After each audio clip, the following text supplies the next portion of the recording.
l'un des avantages, vous l'avez mentionné, hein, du Club Déméter, c'est également de permettre cette collaboration et ces échanges entre entreprises et écoles.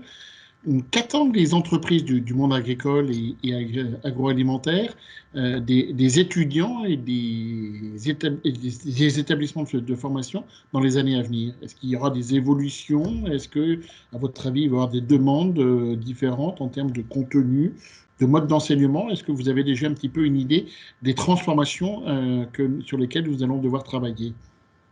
Alors, vous l'avez dit, Jean-François, un des grands atouts d'Interface Formation, de cette dynamique autour des 18 écoles qui sont partenaires de Déméter, c'est de mettre en lien, de connecter.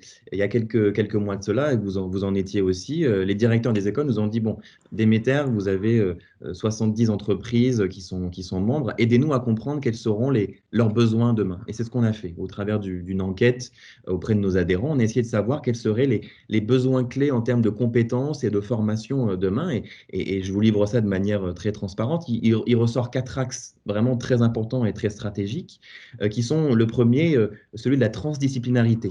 C'est vraiment un élément qui est essentiel chez nos adhérents, c'est d'avoir face à eux des jeunes bien formés, en France on est bien formés, qui ont des profils qui sont polyvalents, hein, énormément de cordes à leur arc, c'est ce qu'on leur demande, et puis les entreprises sont là aussi pour leur en apporter de nouveaux, mais d'avoir des étudiants qui puissent à la fois parler de géopolitique, mais aussi d'agronomie, de commerce, mais aussi d'un côté plus technique autour de l'innovation et du vivant. Le deuxième besoin et attente de ces entreprises vis-à-vis des étudiants, c'est d'avoir des gens qui soient formés à l'accompagnement des transitions. Pas simplement d'être dans une logique d'opposition, mais dans une logique constructive de maîtrise des problèmes environnementaux, des problèmes économiques, managériaux aussi, hein, puisque derrière une entreprise qui produit l'alimentation, il y a des enjeux de management, on a des gros enjeux sur ces points-là.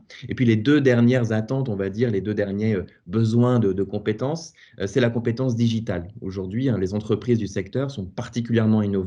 Le numérique, la robotisation, la donnée, l'intelligence artificielle créent de nouvelles attentes, de nouveaux besoins, et donc d'avoir aussi des étudiants qui soient formés à cela. On a des beaux exemples d'écoles qui font aussi de la transdisciplinarité, hein, qui croisent le numérique et l'agriculture, et ça c'est très riche. Puis le dernier élément, qui est je crois aussi un bon rappel de la devise de Déméter, qui est d'aller de la parcelle jusqu'à la planète, c'est l'ouverture au monde.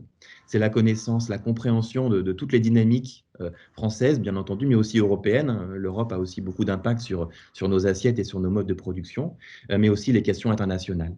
Le voyage, pas simplement pour le voyage, mais la découverte de l'autre, des langues, des cultures, de leurs normes et de leurs attentes aussi en termes de production, de transformation, hein, puisque le secteur agricole français aujourd'hui est un secteur qui est tourné avant tout vers la France, mais aussi vers ces territoires et vers le monde.